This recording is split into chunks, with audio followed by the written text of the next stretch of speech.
તો પાલનપુર બનાસકાંઠા પાલનપુરના તાલુકાના ચંડીસર ગામે એક ઈસમે તેની પત્નીનું કંઈ કમાવીને લાવતી નથી અને ઘરકામ સારી રીતે કરતી નથી તેમ છોકરાઓને સારી રીતે રાખતી નથી તેમ કહીને ઝઘડો કરી તીક્ષ્ણ હત્યાના ઘા માથા પર મારી મોતને ઘાટ ઉતારી દેતા ચકચાર મચી જવા પામી છે।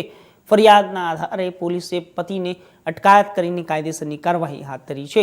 પાલનપુરના તાલુકાના મંડાળા ગામની ચકુબેન નામની મહિલાના 15 વર્ષ અગાઉ ચંડીસર ગામે રહેતા જ્યારે દિલીપ ઉર્ફે ગાભાની સાથે લગ્ન થયા હતા અને આ દંપતીને લગ્ન જીવન દરમિયાન 4 સંતાન થયા હતા। વચ્ચે દિલીપજી ઉર્ફે ગાભાએ પત્ની ચકુબેન સાથે તું કંઈ કમાવીને લાવતી નથી, ઘરકામ સારી રીતે કરતી નથી તેમ કહી અને તેના ઉપર દાજ રાખીને તેના ઉપર ઝઘડો કરીને તીક્ષ્ણ હત્યાને ઘા ઝીકી દીધા હતા।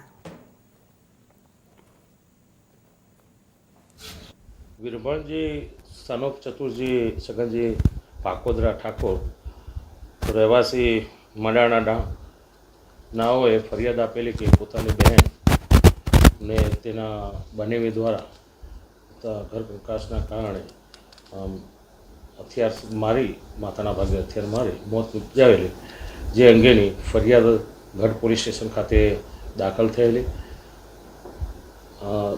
બીએનએસની કલમ 103(1) 238 અને મારું નામ બાકોદરા રાહુલ છે। હું મડાણા ગામનો રહેવાસી છું। આજ સવારે જ મારા ભાઈ સાથે એવો પ્રસંગ બન્યો છે કે હું તમને એ વિશે જણાવવા માંગી રહ્યો છું।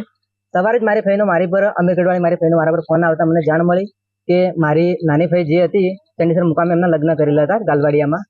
તો એમના પતિ વડે તીક્ષ્ણ હથિયાર વડે એમના માથાના ભાગે ગંભીર ઇજા પોકાડતા એમને સારવાર હસ્તે સિવિલ હોસ્પિટલ પાલનપુર ખાતે ખસેડવામાં આવી હતી। પરંતુ જ્યારે અમે અહીંયા પાલનપુર હસ્તે આવ્યા ત્યારે અમને જાણવા મળ્યું કે અમારી ભાઈ અત્યારે અમારી સમક્ષ હયાત નથી, એટલે કે તે મૃત્યુ પામેલ છે। અને ત્યાર પછી અમે અહીંથી જઈને મારા કાકાને જાણ કરી અને મારા કાકા સમક્ષ અહીં અમે